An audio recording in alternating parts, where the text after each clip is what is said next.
Okay, so have you ever been like just sitting there, maybe in a meeting, maybe just watching TV, and bam, this huge, overwhelming wave of emotion just crashes over you? Hmm. And it's not about the TV show, it's this like crushing shame or maybe blinding panic or this feeling of just being totally abandoned. Yeah. You go from feeling okay to feeling utterly small or helpless or completely unsafe, like in a split second, even though, your logical brain knows you're physically safe right there. It's so disorienting, isn't it? And often Yeah. really terrifying because it feels like it has no connection to what's actually happening around you. Right. It feels like this big explosion of feeling that just appeared out of thin air. Exactly. And that experience, that seemingly random flood of really intense, maybe disproportionate emotion, that's what the experts and the sources we looked into are calling an emotional flashback. Right. And the key thing is, unlike a visual flashback where you actually see things from the past, these show up purely as feelings, old feelings, intense feelings. Hmm. And it's often considered a signature symptom, frequently connected to complex PTSD.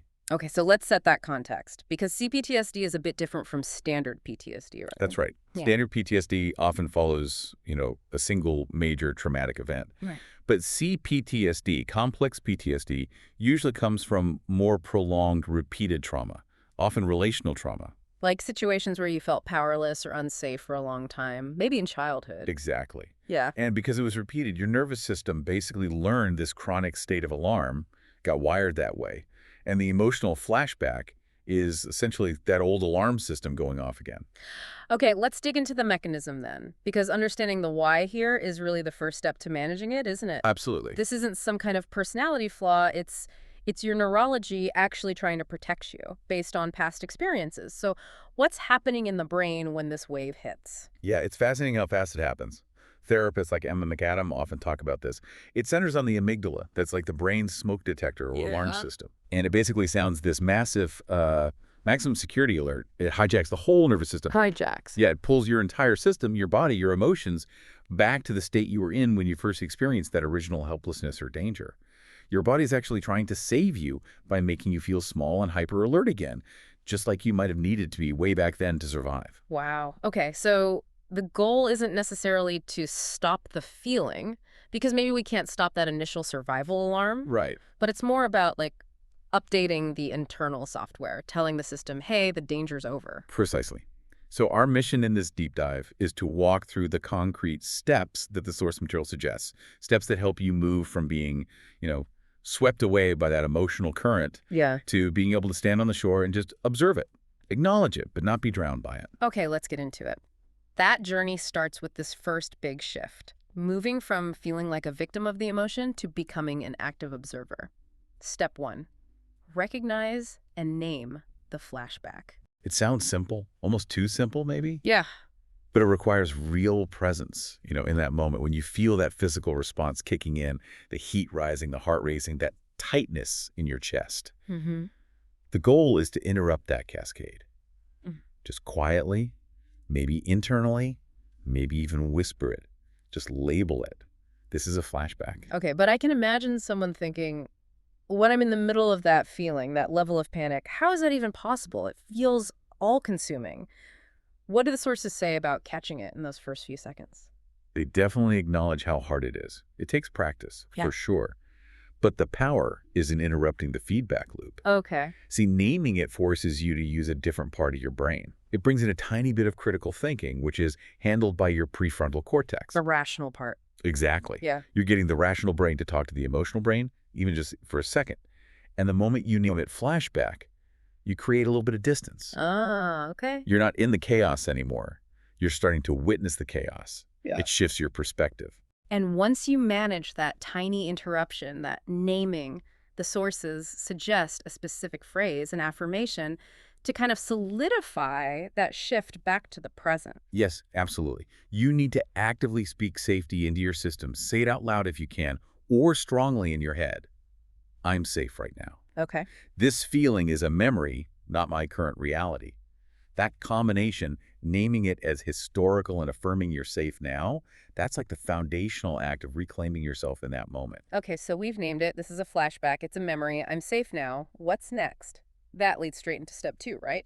Grounding in the here and now. Yes, you follow up the mental shift with a physical one. You need to orient yourself back to your current actual reality. So naming tells the amygdala, okay, maybe false alarm, and grounding shows it the proof. That's a great way to put it, yeah. When those internal alarm bells are ringing like crazy, you need sensory anchors. Things you can see, hear, touch right now to pull your awareness out of the past and into the present, the verifiable present. And the sources really emphasize using your senses for this. Strongly recommended. Engaging as many of the 5 senses as you can. So start small, maybe. Look around the room. Name 3 things you see. Or focus on the colors on the wall. Exactly. Yeah. Describe the sounds you actually hear. Is it traffic outside? A dog barking down the street? The hum of your computer? These little concrete details are proof that the present moment is real and solid. And don't just stop with seeing and hearing. No, definitely use touch and body sensations too. Feel the weight of your feet on the floor. Notice the texture of your clothes or the chair you're sitting on. Pay attention to the air temperature on your skin. And if you're really struggling, sometimes a strong sensation helps, like holding an ice cube for a second or sipping some cold water. Ah, the temperature contrast. That's a good one. Yeah, these physical cues are powerful reminders to the brain. Look, my current environment is stable. It's okay.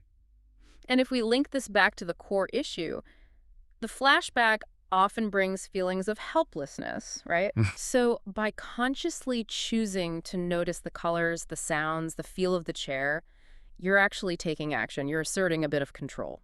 That's precisely it. You're demonstrating agency. You're saying, I am here. I can choose where to put my attention. Exactly. You are actively speaking safety into your system through action.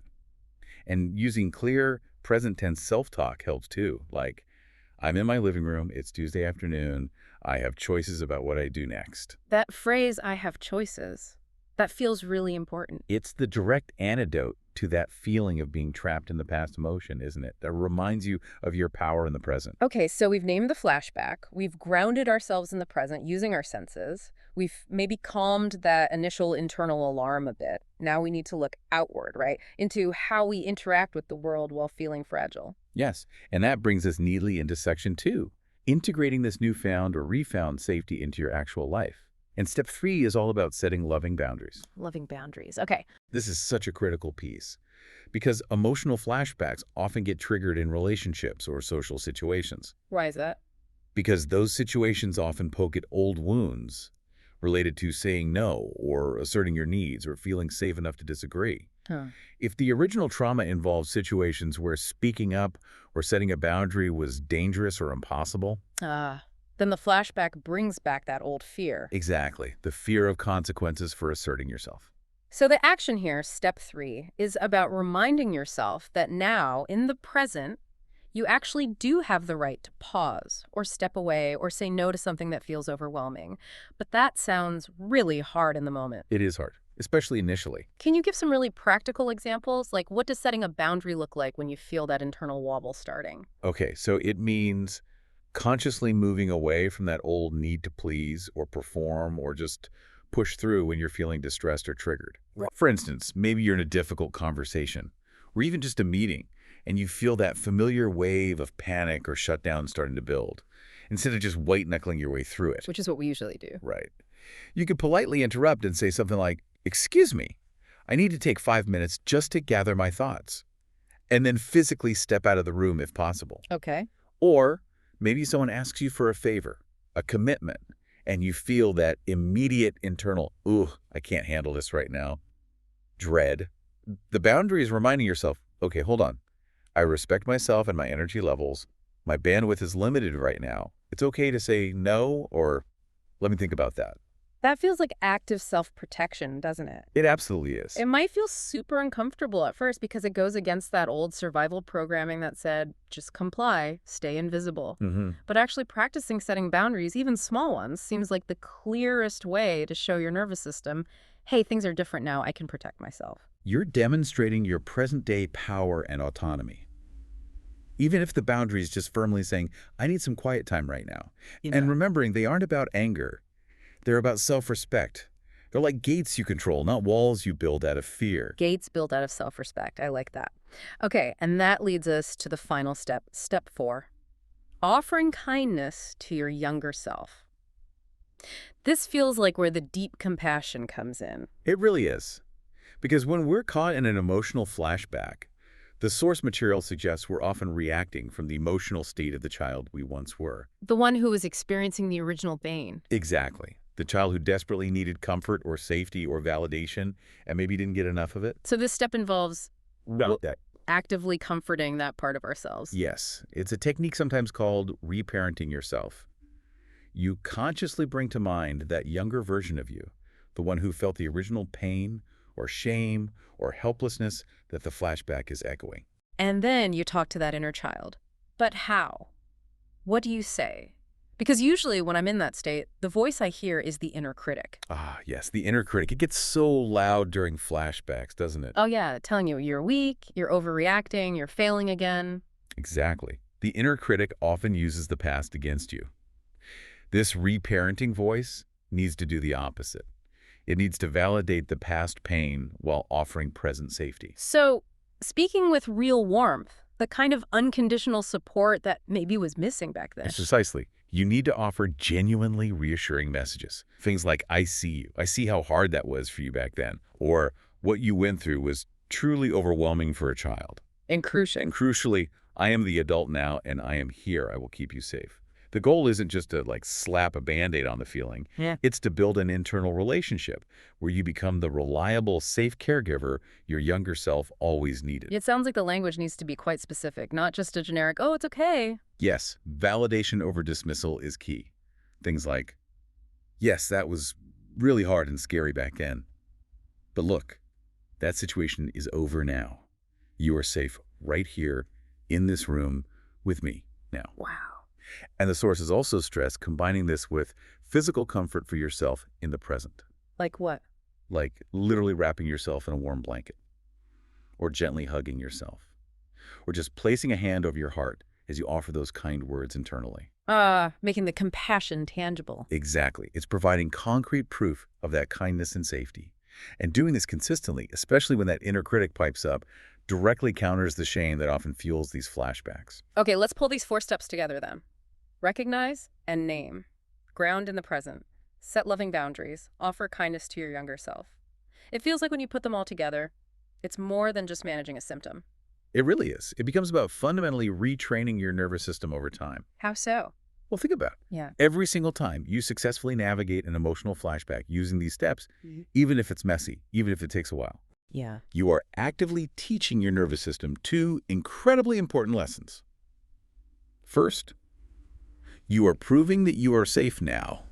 The threat is historical, not current. Okay. And second, you are demonstrating that you have power now. You have agency over your response. You can take steps to care for yourself. That feeling of helplessness from the past, it's not your inescapable reality today. That's huge. So maybe think back, you listening, to the last time you felt one of those really intense waves of emotion hit you. If you had been able in that moment to recognize it and just name it, this is an emotional flashback, how might that simple act have shifted your response? Maybe instead of spiraling down that rabbit hole of shame or anxiety, Right. you could have paused, named it, and then immediately reached for one of those grounding techniques, like focusing on your feet on the floor or the sounds outside. That single shift from just pure reaction to a conscious response That- feels enormous. It is. And it's worth spending a little time maybe after this thinking about your own personal grounding toolkit. Good idea. Like, what sensory anchors really work best for you? Is it touch, like a smooth stone or a soft blanket? Is it a particular smell, maybe an essential oil? Is it taste, like a strong mint? Find your go-tos.